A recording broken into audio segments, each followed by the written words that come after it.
بسم اللہ الرحمن الرحیم۔ تمام دیکھنے اور سننے والوں کو السلام علیکم۔ حضرت مالک بن دینار رحمۃ اللہ تعالی علیہ پہلے تابعی ہیں جو کیرالہ میں اسلام کی تبلیغ کے لیے آئے۔ آپ حضرت حسن بصری رحمۃ اللہ تعالی علیہ کے مصاحب و مرید تھے۔ طریقت میں آپ کا بڑا مقام ہے۔ آپ کا نام مالک اور کنیت ابو یحییٰ تھی۔ آپ حضرت حسن بصری رحمۃ اللہ تعالی علیہ کے ہم عصر تھے۔ آپ کے والد ایک غلام تھے اور آپ کی ولادت بھی غلامی کی حالت میں ہوئی۔ آپ اگرچہ غلام زادہ تھے لیکن دونوں جہاں سے آزاد تھے۔ آپ کی کرامات اور ریاضت ہر جگہ مشہور ہیں۔ آپ کے والد کا نام دینار تھا، جبکہ دوسری روایت یہ ہے کہ آپ ایک دن کشتی میں سوار تھے۔ جب کشتی دریا کے وسط میں پہنچی تو ملاحوں نے آپ سے کرایہ طلب کیا۔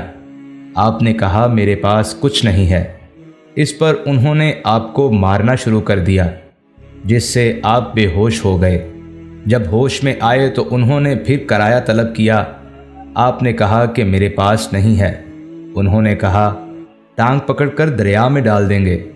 انہوں نے یہ کہا ہی تھا کہ اللہ کے حکم سے دریا کی مچھلیاں ایک ایک دینار منہ میں لے کر باہر نکل آئیں۔ آپ نے ایک مچھلی سے دینار لے کر ملاح کو دے دیا۔ جب ملاحوں نے یہ حال دیکھا تو آپ کے پاؤں میں گر گئے۔ حضرت مالک بن دینار رحمۃ اللہ تعالی علیہ نے پاؤں کشتی سے باہر نکالے اور سطح آپ پر چلتے ہوئے دور نکل گئے۔ اسی وجہ سے آپ کا نام مالک دینار ہو گیا۔ آپ نہایت خوبصورت اور دولت مند تھے اور دمشق میں سکونت پذیر تھے۔ آپ کی توبہ کے متعلق بہت سی روایات ہیں۔ ایک رات آپ ایک جماعت کے ساتھ محفل رقص و سرور میں تھے۔ جب تمام لوگ سو گئے تو اس تنبورہ سے جسے بجایا جا رہا تھا آواز آئی، اے مالک، کیا بات ہے، توبہ میں دیر کیوں ہے؟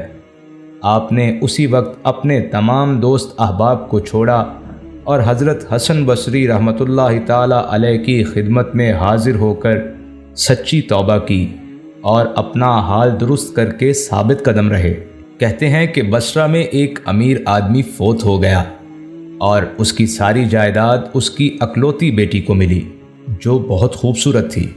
ایک دن اس نے ثابت بنانی کی خدمت میں حاضر ہو کر عرض کیا کہ میں نکاح کرنا چاہتی ہوں، لیکن میری خواہش ہے کہ نکاح مالک بن دینار کے ساتھ ہو، تاکہ ذکر الہی اور دنیاوی کاموں میں وہ میری مدد کر سکیں۔ چنانچہ ثابت بنانی نے اس کا پیغام مالک بن دینار تک پہنچا دیا، لیکن آپ نے فرمایا میں تو دنیا کو طلاق دے چکا ہوں، اور چونکہ عورت کا شمار بھی دنیا میں ہی ہوتا ہے، اس لیے طلاق شدہ عورت سے نکاح جائز نہیں۔ ایک مرتبہ کسی ملحد سے آپ کا مناظرہ ہو گیا اور دونوں اپنے آپ کو حق پر کہتے رہے، حتیٰ کہ لوگوں نے یہ فیصلہ کیا کہ دونوں کے ہاتھ آگ میں ڈلوا دیے جائیں۔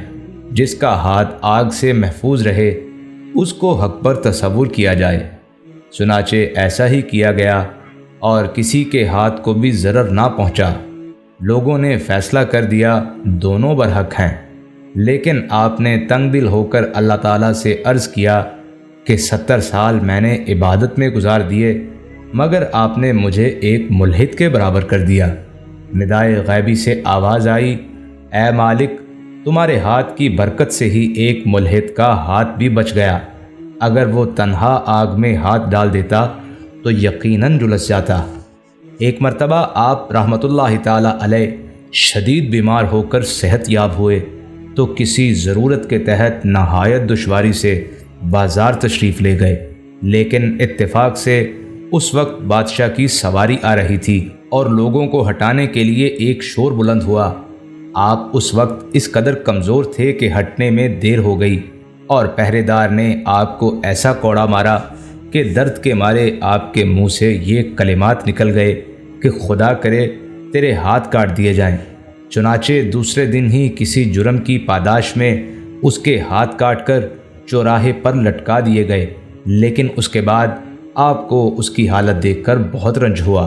ایک مرتبہ جعفر بن سلیمان آپ کے ہمراہ سفر حج میں تھے، اور جس وقت آپ نے لبیک اللہم لبیک پڑھنا شروع کیا تو آپ کے اوپر غشی طاری ہو گئی، اور ہوش میں آنے کے بعد جعفر بن سلیمان نے غشی کا سبب دریافت کیا تو آپ نے فرمایا، میں اس خوف سے بے ہوش ہو گیا تھا کہ کہیں لا لبیک کی آواز نہ آ جائے۔ جب آپ رحمۃ اللہ تعالی علیہ ایاک نعبد و ایاک نستعین قرات کرتے تو مضطرب ہو کر رونے لگتے اور فرماتے، اگر یہ آیت قرآن کی نہ ہوتی تو میں کبھی نہ پڑھتا، کیونکہ اس کا مفہوم یہ ہے کہ اے اللہ، میں تیری ہی عبادت کرتا ہوں اور تجھ ہی سے مدد مانگتا ہوں، حالانکہ حقیقت یہ ہے کہ ہم نفس کے ایسے پجاری ہیں کہ خدا کو چھوڑ کر دوسروں سے مدد کے طالب ہوتے ہیں۔ آپ دنیا سے بالکل بھی رغبت نہیں رکھتے تھے۔ ایک بزرگ فرماتے ہیں، ایک مرتبہ مالک بن دینار رحمۃ اللہ تعالی علیہ کے گھر آگ لگ گئی۔ آپ نے قرآن مجید کا ایک نسخہ اور ایک چادر گھر سے نکالی۔ جب ان سے کہا گیا، جناب آپ کا گھر جل رہا ہے، بچاؤ کی کچھ تدبیر کیوں نہیں کرتے؟